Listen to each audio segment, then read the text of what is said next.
All right, so today I want to share something with you that is incredibly motivational and inspirational, and something that I like to look back on whenever I feel like I'm not living true to myself, or I need some motivation or inspiration to do something in my life. And it's actually something called the top 5 regrets of the dying. So there was a nurse who wrote a book on this, and this was the name of the book was called The Top 5 Regrets of the Dying. And she worked at a hospice or something like this with people before they passed away. She talked to many people that were, towards the end of their lives, and asked them, what's one of the biggest regrets that you have about your life? Something you would change if you could go back and change something about your life. And she started to see a lot of patterns. So she whittled it down to 5 things that these people would say they regretted before dying about living their lives. So I want to share those with you and give you my take on them. So I'm gonna read these off my computer here. And the first one is, I wish I'd had the courage to live a life true to myself, not the life others expected of me. So think about that for a second. So a lot of times the life that's expected of us is usually by our parents, right? Our parents say to, go to college, get this type of job, get married by this age, have kids, the normal standard types of stuff that usually parents say. My parents didn't say that personally, but there's some of that they said, right? But not all of it. So the family could definitely, tell you how to live your life. Another huge way on which we're influenced on how to live our lives is through, TV and media and cliches, right? What do cliches say, right? They say, get your job, buy a lot of stuff, eat at this restaurant, watch this movie, dress like this, fit in, all these certain types of things.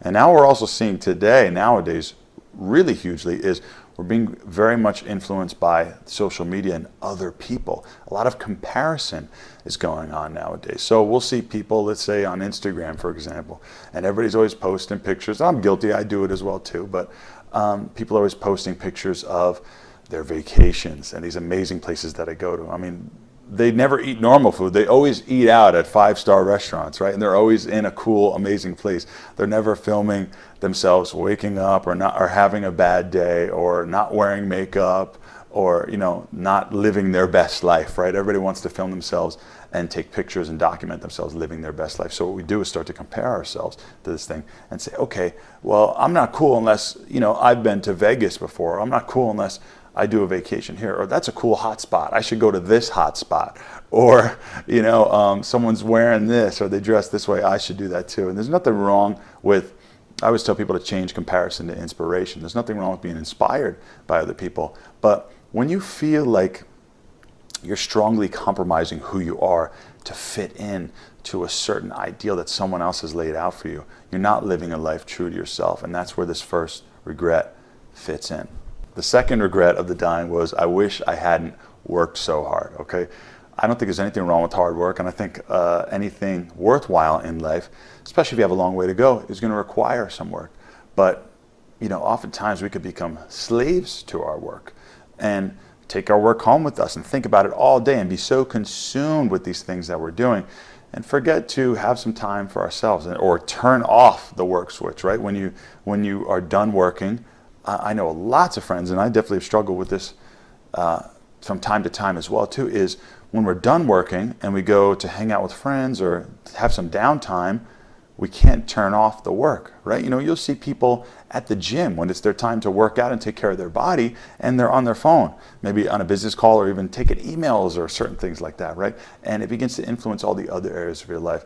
I say if you're going to do something, you want to be there, get the most out of it, soak it up, then you'll be refreshed to get back to work. I was out last weekend with some friends. I had a great time, didn't use my phone barely much at all, didn't do any work, really listened to my friends, asked them questions, we had some jokes, we had a great time. I was so energized to get back to work on Monday and switch my focus back over to that. But I was able to put my time into different things. So working hard is great, but if you let it consume your life and make it the only thing, then you'll be miserable. I remember there was a point where I moved to a city where I didn't know anybody, and I said, I'm just going to work because I want to accomplish this goal. When I first started this business, I was like, I want this business to take off. So I am going to stay in. I'm not going to go out on weekends.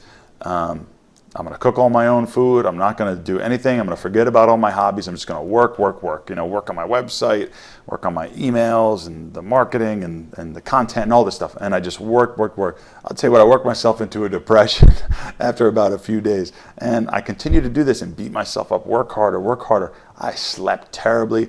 I had so much stress. I was miserable and I didn't have any enjoyment. I read a great book called The Happiness Advantage. Study after study shows that the happier you are, the better you feel, the better work you'll do, and the more enjoyment that you're going to get out of life. So have your work time, be your work time, but enjoy your other time as well and separate the two. And don't be Mr. Hard Worker, like you need to work so hard. I need to work every 2 seconds and have to almost brag to other people and come up with excuses. Oh, I can't, man, I'm working. I gotta work. Do your work, do it right. If you do deep work and shut your phone off and do some stuff, you can accomplish a lot. I'm in the middle of recording several YouTube videos right now, and I've batched these videos together because I said I'm going to concentrate, do some work, and now I have videos, for another month right now because I worked hard. And then after this, I'm going to go meet up with a friend and enjoy my time. The third regret of the dying was that I wish I'd had the courage to express my feelings. I don't know what it is, but definitely men suffer from this a lot, and pretty much everybody's suffering from this nowadays, is that we have an issue with expressing our feelings, whether they're feelings of, bad things like anxiety, depression, nervousness, or even if they're things like love or emotions or appreciation. Like one thing, a compliment that I got from a friend of mine, which I really appreciated, was he told me that I give really good compliments. And I told him, I said, thank you. And I said, to be honest, it's just something that when I feel it, I say it, right? I'm not somebody who kisses ass or gives compliments for the sake of giving them. If something's nice, I'll tell them. But if I give a genuine compliment, it's from my heart, and that's how I feel. And it's just something that I have worked on to get more comfortable with. And it's something that I like to do, right? If I think somebody is great or they do something that I respect and admire, or I think they're awesome, I tell them. I like to say that to them and give them that praise. I think they deserve that. A compliment could change somebody's life. One little positive reinforcement could keep somebody encouraged to go on and do things that they want to. And I think it's incredibly important. And it goes back to the golden rule that I'm a big fan of, that I learned when I was a kid. Treat others how you would like to be treated, right? And I love a good compliment. I like when somebody says something's awesome and that I did something great. And it's nice to get some positive reinforcement and feel respect and love from other people. So I know how it feels and I enjoy it. So I like to give it myself as well. And it actually feels good to give it too. And that's the positive side of it. But like I said, things like, negative emotions, or when someone is doing something that bothers you, right? And you're hurt by it.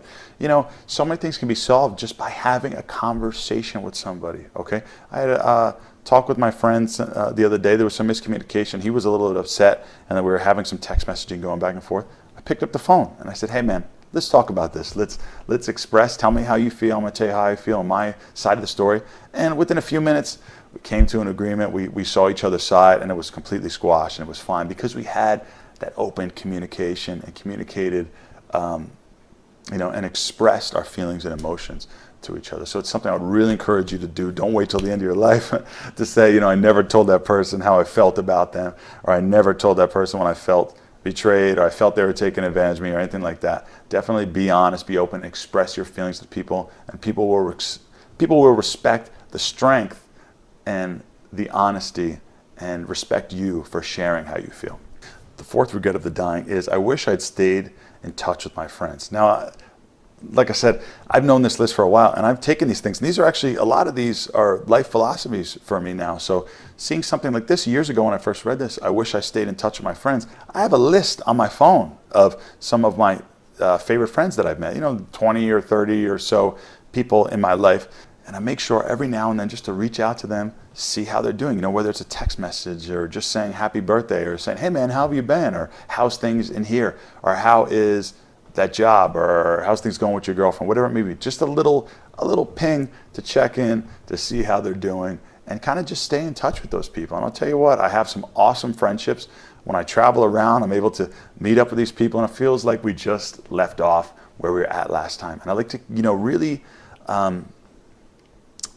I like to really nurture and keep these relationships alive, because having support and having people with you. I mean, the oldest study on happiness is, as I'm sure I've talked about before, the number one indicator for happiness is quality relationships. So keeping in touch with those people, keeping them in your life. If they don't answer you here, or they do something that's a little off, don't get sensitive and say, oh, I'm cutting them out and all this other shit. Stay in touch with people, give them the benefit of the doubt, give them love. And if they're a good friend, and they've been a good friend most of the time, then there's no reason to not keep in touch with them and keep them in your life. And the fifth and last regret of the dying was that I wish I had let myself be happier. I actually just finished recording a video on this, the self-doubts and the delayed gratification that we have. I'll be happy when, or I'll go after what I want when I have this or when I do that. And we delay the happiness. We say we're going to do it when we have this goal. Stop right now and think back to, even your teenage years or your early 20s or let's say 5 or 10 years ago, and something that you've wanted. You've probably achieved it, right? When you're younger, you wanted to graduate high school. You wanted to maybe move out of your parents' house. You wanted to get your college degree. You wanted to get a job. Maybe you wanted to get a girlfriend, right? Maybe you wanted to get married or have kids or get in shape or work on your wardrobe or whatever, anything. Could be any type of thing. The thing is, we say we'll be happy when we have those things, but what happens? We get those things, we accomplish that goal, and then we're immediately on to the next thing. Okay, yeah, I got that thing, that's nice, but now I said I was going to be happy when I got this, but let me delay the happiness just one more time. I'll be happy now when I make more money, right? Or no, I'll be happy when I get a promotion now at this new job. Or I'll be happier when, now I'm dating and meeting some girls, but now I'll be happy when I meet a girl who's even better than the one I'm talking to right now. And we get to that goal that we want to accomplish, and then we don't let ourselves have the happiness that we thought it was going to entail. And the truth is, the happiness can be here right now, right? One great thing I like to tell people to do is make a list of the things that in the moment make you happy. Okay, one thing for me is talking to some loved ones, right? So if I want to feel happy, I could call my sister right now and make some jokes, right? And ask how she's doing. Right? I could FaceTime her and see her with her dog or something like that. Or I could get together with a buddy of mine and we can make some jokes, or I could watch a funny video that I enjoy, or I could learn a new song on the guitar or something like that, and I'll immediately feel happy, right? But often we put those things off because I don't know what it is. It's like this thing we have where we almost want to use that pain to motivate ourselves to do more and do more and do more. And we almost are afraid that if we let ourselves be happy that we'll get passive, right? And I'll tell you this right now, if you're watching this video and you're somebody who is into self-development and improving yourself, then you do not have an issue with working on yourself and trying to get better, okay? That's not an issue that you have. So it would be in your best interest, as I've mentioned before, to be happy and let yourself be happy now, because you'll get rid of all the self-doubts, you'll get rid of all the rumination, and you'll actually free up more mental energy to take action and move forward. So here are the top 5 regrets of the dying once again, and definitely something to maybe print out or keep around or definitely save and look at when you think about your life. And I always think the scariest thing would be to get to the end of my life and to have these regrets, right? To say, I didn't let myself be happy. I didn't let myself enjoy my, the things I was doing. I spent so much time doing dumb shit to impress people I didn't even care about, right? There's a quote I saw somewhere. It's like, you buy stuff you don't want to impress people you don't care about, and it was like a third thing, right? You work at a job you hate to buy stuff you don't want to impress people you don't care about, or something like that, right? So all these little things that we do and feel like we have to do. I really encourage you to live true to yourself and go after the things that you're really called to and inspired by, and let yourself be happy today. Suspend the self-doubts. You'll work on yourself tomorrow. You'll do a little discipline, right? You'll get up and, maybe you do your workout, you do your work, you do the things to keep yourself moving forward. I'm all about self-development. Obviously, that's what this whole video and my whole mission is about. But, let yourself do those things. But in the moment, take your time, soak up life, and live, all right? What is the definition of living, right? Living is to be in that moment and to soak up all the juices and everything that life has to offer. So don't delay anything. Don't have any of these regrets. Print it out, keep motivated, and live your life to the fullest.